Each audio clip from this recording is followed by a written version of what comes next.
I'm Bettina. I live in Stevens Point, Wisconsin. We have three dogs, Mary, Bear, and Murphy, and two macaws, Magic and Starry. And I've been in BPA for 2 years now. Has it been 2 years? Yep, going on Amazing. three. It's amazing. It's Yeah. amazing. Yeah. So you've got a family of big dogs. Yes, we have two Great Pyrenees, and our deaf dog Murphy is a black mouse cur. Yeah, so big. So a He is lot of 130 pounds. Yeah, a lot more than me. wow. Wow, that's Taking me for crazy. walks now. Yeah, so I know that you've shared your story on the podcast. We got a chance to talk, and you've come on and shared your story, and many have heard, but I know that there's a few that haven't. Right? So I think maybe just give us like enough backstory so that we have a good picture. And because I would really love to make sure we have enough time for you to share some of your processes and some of the things that really worked to help you, because I think it's really going to help others understand um, uh, the depths that you went to and how things work. So tell us. So you and your hubby decided to expand your family exponentially, like kind of all at once, right? Well, we had a golden retriever first. After he passed away, we decided to adopt a special needs dog. That was Moose. He had SAS, and after a couple weeks of with us, we decided that we wanted to get another dog for him because he was used to being around other dogs, and we just wanted to make sure that we had another dog for him. So we got Bear. Bear was at the time 6 months old, very laid back, and those two hit it off immediately. And a week later, we found Mary, which was actually not in the plan, but Mary was returned and came on the same transport as Bear did. So we thought, she's 4, she'll be great. So let's get her too. So we ended up with three dogs within a few weeks, and they were a match made in heaven. We went on walks, we went hiking, we went for ice cream. We had them all in the same car. We didn't have any issues whatsoever. It was like amazing. They were great. I have an in-home daycare. They loved the kids. They had no issues with the neighbors. The neighbor kids came over and played with them. There was no barking. There was just nothing. They were perfect. We were walking on trails, cars, bicycles, strollers, joggers, nothing. No reactivity whatsoever. So in April, which was about 6 months later, Moose passed away because he was stage 4 when we adopted him. So we knew he didn't have a long time, but he had a blast with us, and we had our bucket list with him, and he had a great life. So we're really pleased about that. And then we still had Mary and Bear, of course. And we weren't really thinking about adding another dog to the household because, Bear and Mary were great. But of course, I kept looking at at the rescue dogs just because I really don't even know why. I was just kind of that thing, and I shared always all the posts from all the dogs. So one day I looked and I saw Murphy. He was a special needs. They said the only thing was he was deaf. And other than that, he was around 8 months old and, easygoing dog. And I thought, maybe I should inquire. So I called our foster that had Bear and Mary, and I asked about him. And she said, yeah, he's still in Alabama. We don't really know much about him. But if you like, you can call the foster and ask her. So I called Alabama right away, talked to the lady, and she said, oh, yeah, he's a great dog. He's deaf, but other than that, healthy, loves to play with all the other dogs. He's really good. Do you want to meet him? So I said, yeah, sure. So on the next transport, they brought him over, and he stayed with the same foster mom that had Bear and Mary and Moose too. And she called me up one day. She said, yeah, I think he would be a great fit for your family, and why don't I bring him over? So she brought him over, and we met him, and he was nice. He was mellow, just a puppy. good dog. So I thought, oh, cool. So I asked her to keep him a couple more days just to make sure that he's getting used to everything, because I have a daycare and I didn't want him, exposed to the kids right away and, getting him too exhausted right away in his first week with us. So I said, just keep him for a few days and see how he is. So she did that. She has a couple children of her own, and she said, yeah, he did really good with everybody. So would you like him? And I said, yep, sure, we'll take him. And she said, if anything happens and it doesn't work out, no hard feelings, I take him. And I thought, oh, great, what can go wrong? So Murphy joined our family, and the first couple of days, he was not hyper, but he was very destructive to toys, blankets, and if I wasn't paying attention, he would always sit on top of Bear and chew on his neck and bounce on him and bark a lot. That was one thing that I've noticed right away, and our dogs were not used to that. So they weren't really keen about that. So we had to kind of keep an eye on it and keep them separate from each other. But other than that, he was doing great. He went on our walks with us. We didn't do quite as many as we did before because, we didn't want to overwhelm him. So we got him used to things slow. But yeah, he was doing really good. About 6 weeks after we got him, it was 4th of July weekend, we decided to take them swimming to a lake. We went, and after we were done swimming, we went to the park, dried them off, came home. All 3 dogs took a huge nap, and Murphy woke up and started spinning, barking, and running up and down a hallway and ripping our drywall off the walls. We didn't know what was going on. There was nothing changed other than we took him swimming, which was the first time ever for him. But other than that, there was no change. So we tried to calm him down. Nothing was calming him down. He was bolting. He was on top of our fireplace mantle. He was on top of our table. He was ripping down everything in sight. He was trying to jump out the window. He was just out of control. We did not know what to do. So Monday morning, we called our vet. We made an appointment.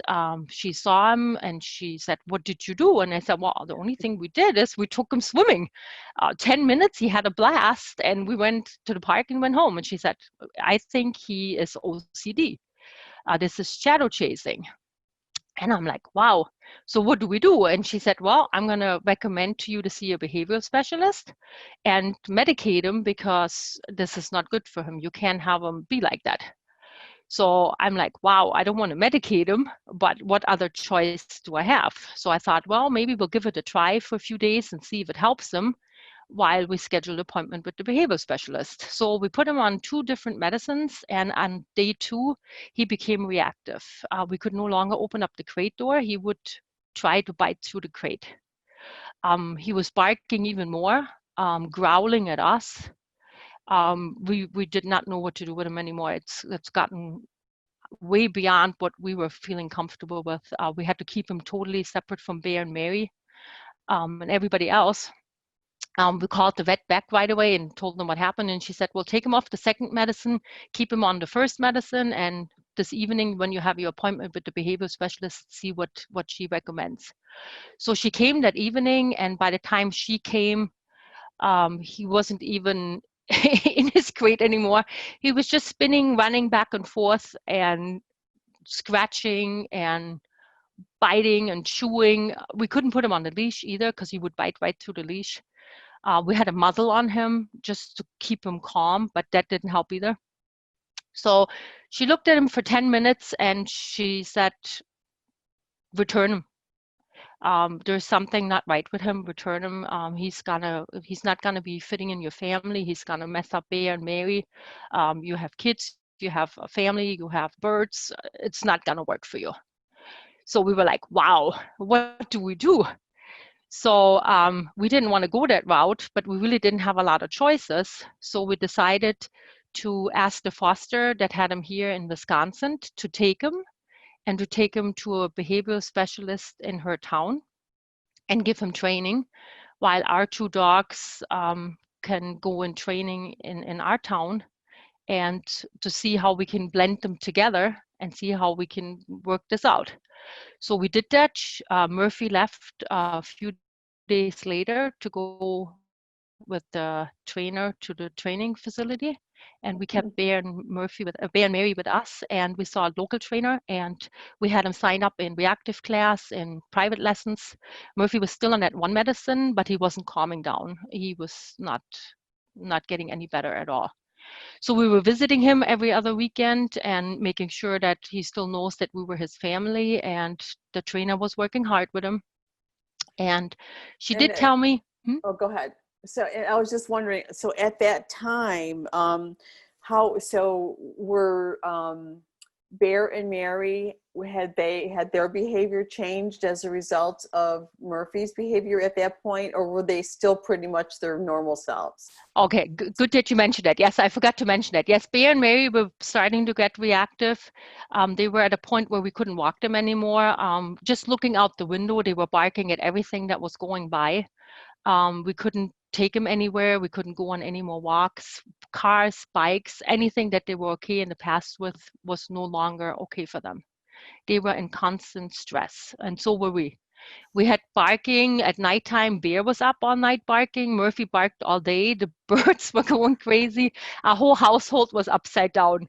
We weren't sleeping anymore. All I was trying to do was read up at night, trying to find things that we could do to help them.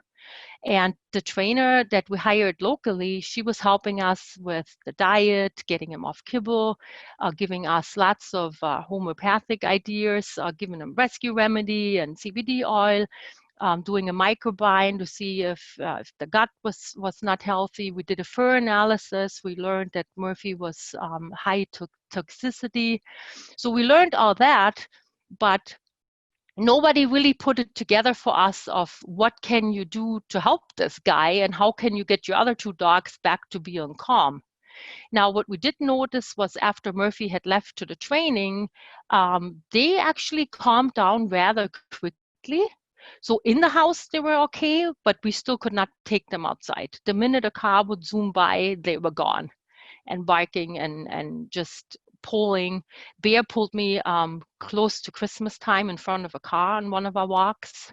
Oh, And in the training, we learned um, to face your triggers. So yes, we were looking for cars. We were facing our triggers, giving him a treat, turning around and going back. So Bear never calmed down. He was still reactive and he was still pulling because he wasn't calming down. We were giving him a treat, exposing him, going back. Same with Murphy, giving him a treat, exposing him, going back. So this was an ongoing thing. So we weren't going anywhere. So December time, now this is 2017 December, we were baking Christmas cookies. Murphy was back from training. We were all locally in our training now here in our town. And they started resource guarding. We were baking cookies and Bear and Murphy got in a huge fight. We had to break them apart. And from that minute on, I no longer felt them safe in the house together. I didn't know how to separate them other than using gates, crates, and whatever I had, but I did not feel safe of them being together anymore. January, we had another fight in the kitchen when they were trying to get out of the door together, and Murphy slipped through the gate. And then we had one more big one in February when we were going outside. We had to pass through the garage to get in the backyard, and they had another fight. mm, So those were our three major fights that we had. So after that, we kept them strictly apart. And that's how I found you during one of the workshops. So in the meantime, we worked on their health, we worked on their gut, we worked on everything, we worked on their diet, we tried the private lessons, but they were not calming down, and neither were we.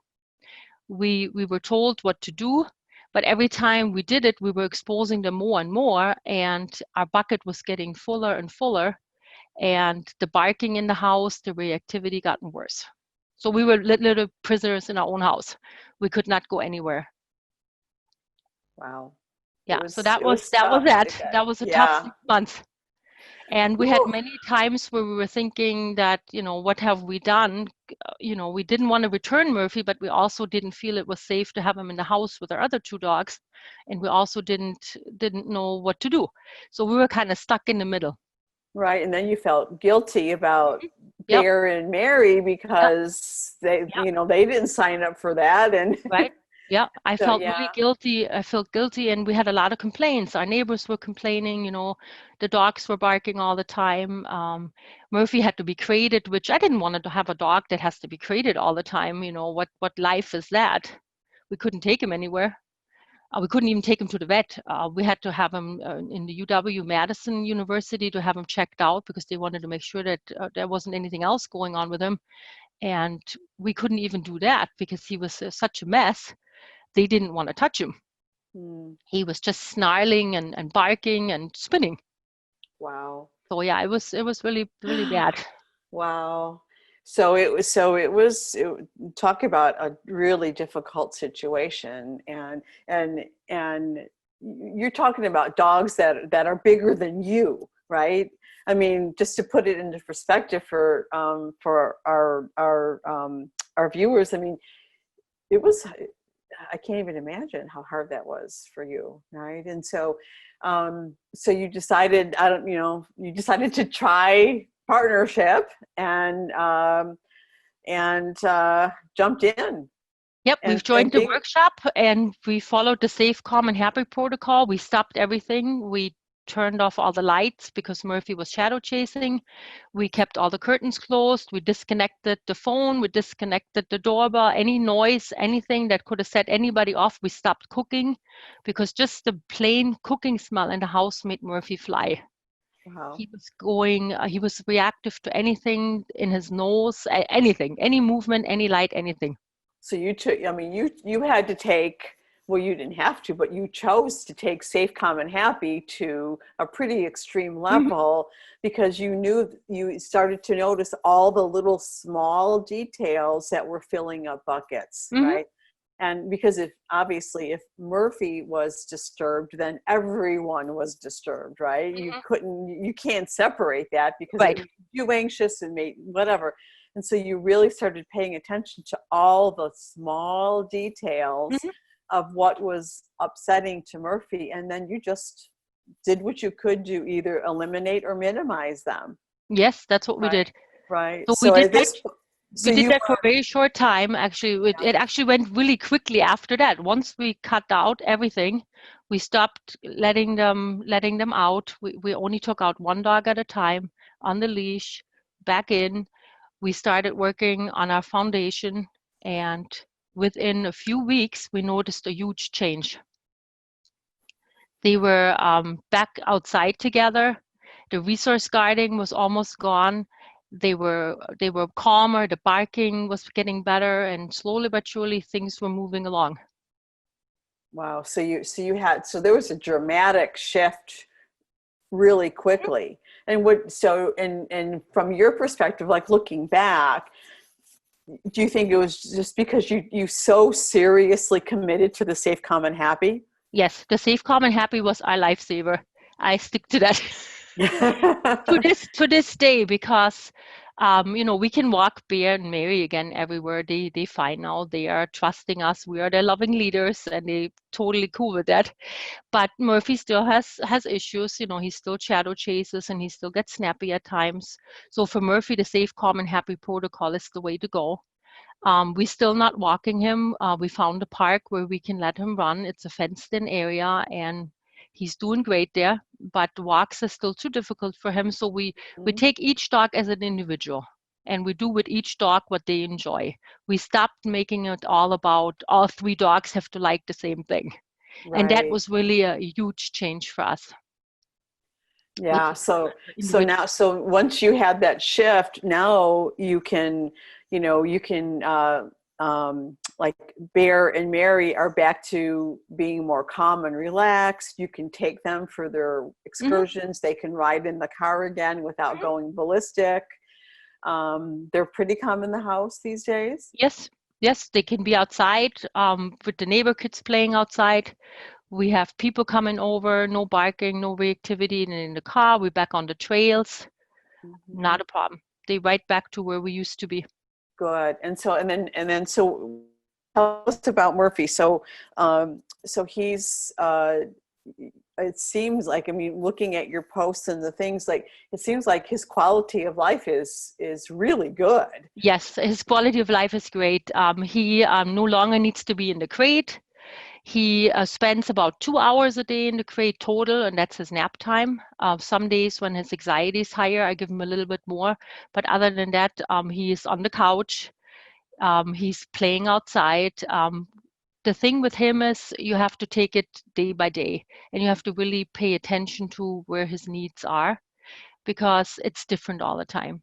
He Right. So he like definitely if today you notice that the TV is bothering him, you turn it off. If right, today you see him focusing on the lights, you turn right, them off. So right, you pay attention to what right, he needs right. today. We And it's pay like no attention big and we know deal, what to really. do. Exactly. We don't Yeah. make a big deal out of it. We're not trying to fix it anymore. He's no longer on any medication. We're just using Bach remedies, and he's on Vetrocine's composure chews, and that's it. There's days that I do take him outside, that we do go for a little walk, but I always check him before to see where he's at before I make that decision. So we pay close attention to what he needs. Right. And And so Bear and Mary are no longer reacting to it. Bear is actually so nice now. When Murphy gets too much for him, Bear looks at me like, "Okay, now, Mom, take him out," and it works great. We haven't had any fights in 2 years. it's amazing. Yep. Amazing. Yeah. And so, and Murphy gets to go out because you found the fenced area Yes. We have that the he can fenced go. area where he goes plays. He And has is play he dates. okay getting there? Yes, he has no problems in the car. He sits right Okay. on my lap. He's totally fine. He did have an episode in the crate once in the car where the light was bothering him, and after that he had crate sensitivity for about 6 months. So we no longer put him in the crate. We keep the car dark when we drive if it's sunny, and he's on my lap. And what's nice about it now is if he is shadow chasing, all I have to do is do the name game and the dance invite, and it distracts him and he focuses on that, and then we just take care of it and make sure that he's not in the light anymore. Okay, so if you notice it starting, Hmm. then you're easily able Hmm. to Yep. keep him off of it, and then you change up the thing that was Yep. bothering him, Right. and then he's okay. So to So you put it in perspective, for example, maybe now he reacts to the light once a week. Before he Mhm. was reacting to it 10 times a day. So this is a huge shift. Wow, And then we have times where for 3 weeks it doesn't bother him at all.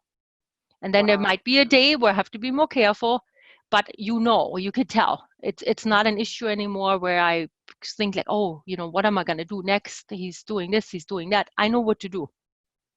We all oh, do. So yeah. that has really worked in our favor, and he's turned into a snugglebug. He's on the Mhm. couch with us. He sleeps on the couch at nighttime now. Like I said, his crate time is way down. He has neighbor friends that he goes plays with. He has dogs in the neighborhood that we have play dates with, and then his park where he can go and run. And even when we in a 1 acre area, I can do the name game and dance invite with him, and he runs right to me. And he's deaf. I mean, that's amazing. I love it, and Yeah, just to remind everyone, Murphy's deaf. right. He's Just to deaf. remind everyone. Yeah, it's just amazing how well he's doing. The transformation in the 2 years is nobody that knew him before recognizes him. It's totally amazing.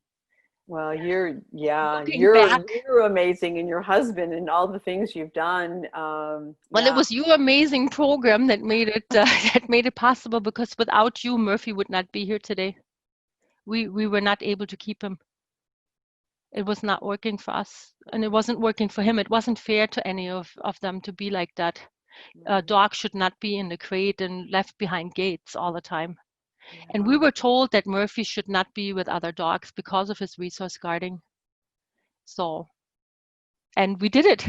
And you did it. Yep, we did it. So we know. So safe, calm, and happy. Obviously, that was the big thing. What Mhm. can you pull out a couple of other of the key pieces that you implemented that made a big difference for your family from the What really has been working for us is the meditation, keeping everybody safe, calm, and happy, meditating, um, listening to the dogs, like in the morning time when I see that Bear's looking funny at Murphy, I pay attention to those things now. But instead of going, oh my God, they got to fight in the next 5 minutes, I step in and I say, oh, Bear, that's okay. Murphy's just saying good morning to you. Come on, let's go. And Bear comes with me. He's no longer um, trying to protect me. He knows that Murphy is part of our family and that we're all okay. And And that they is they what changed. trust you, They and they trust trust us now, right? you. Because they were taking the leadership over when we weren't able to. We were literally sitting there going, what are we going to do? And our dogs were screaming. They were screaming for help and we didn't know what to do. So they were taking over the leadership. And since we learned how to be the loving leader with your program, we don't have that anymore. Does Murphy still bark? Yes, you can hear him right now. Does he still bolt occasionally? Yes, he does. But that's Murphy. There is nothing we could do about it, and it's okay. Mm-hmm. We accept him for who he is and what his condition is, whatever that is, because we don't know. Yeah. And ultimately, even if you knew, you would still do the same Right, thing. So, right, right. right. Yeah. And Bear is fine with that. He knows now that Murphy's not a threat, that we have control over it, and that he's fine. And so is Mary. Bear and Mary do their own thing when Murphy is being Murphy, and when Murphy is good and wants to play and they're okay with it, then they play. So Yeah. that has been really a huge change for us. Yeah. And and so one of the things that you exemplify and lead us BPs is your not only your commitment to your dogs, we're all committed to our dogs, but your commitment to following the partnership lifestyle. Hmm. And you said, okay, I'm doing it. Safe, calm, and happy. I'm in, right? And Hmm. you did all the things, and stepping into, being the loving leader, really listening to your dogs and really accepting them as they are in the moment, Hmm. recognizing when you weren't feeling safe, calm, and happy, and factoring all that. So you've just done such a magnificent job of, stepping into the lifestyle. And this is why you have this life with your dogs now, this happy life. And yeah, Well, you so gave us the you're tools. amazing. You gave us the tools that we didn't have. I know we always talk about difference between training and partnership lifestyle. When we went to training, we were exposing our dogs to the trigger, which wasn't making anybody feel safe, calm, and happy, and it wasn't changing anything. When we were getting the tools from you, we learned how to work with those tools and how each dog had its individual needs, and we were able to meet those needs. We were meeting our needs and their needs, and they started to blossom, and that was the change. I have nothing against training. Our trainer was wonderful, but it wasn't working for our situation because our dogs were getting more and more stressed, and we were getting more stressed, and we didn't see any results. And with your program, we saw results within a few days. Just to follow the safe, calm, and happy protocol made a huge change. And within 6 months, we were able to have them back together. Within 8 months, they were back together in the house without gates. And today, I can take Bear and Mary anywhere, and dogs can come by, bicycles can come, strollers can come, and they don't have any issues whatsoever with it. So that to me was proof that the safe, calm, and happy protocol was our life changer. With all the tools, of course. Yeah. Just doing the protocol is not enough. I mean, obviously you need to do a lot more, but this is a great start to work on your foundation. And once you have your foundation built, well, then the rest is just amazing. Yeah. We saw that with our guys. It really has come together. Yeah. Just amazing. The beauty about the partnership lifestyle is that it's not just for our dogs, it's also for us. I use this in my everyday life with my daycare children, with my family, with our dogs, with my friends. I use it for everything. And with times like this, I mean, we're all right now kind of upside down with the way the world is coming. This is has been amazing. I think 2 years ago, if this would have happened to me, I would have been unglued on day one. I have my days, don't get me wrong. There's times that I'm worried, that I'm scared, but having a family, a community like this where you can every day open up your laptop and see everybody and share all your experiences and your struggles and your wins is just amazing. This is a no drama group, and I'm very, very grateful that I found you. And between the coaches and the BPs, you, Sue, and everybody else, has just been wonderful.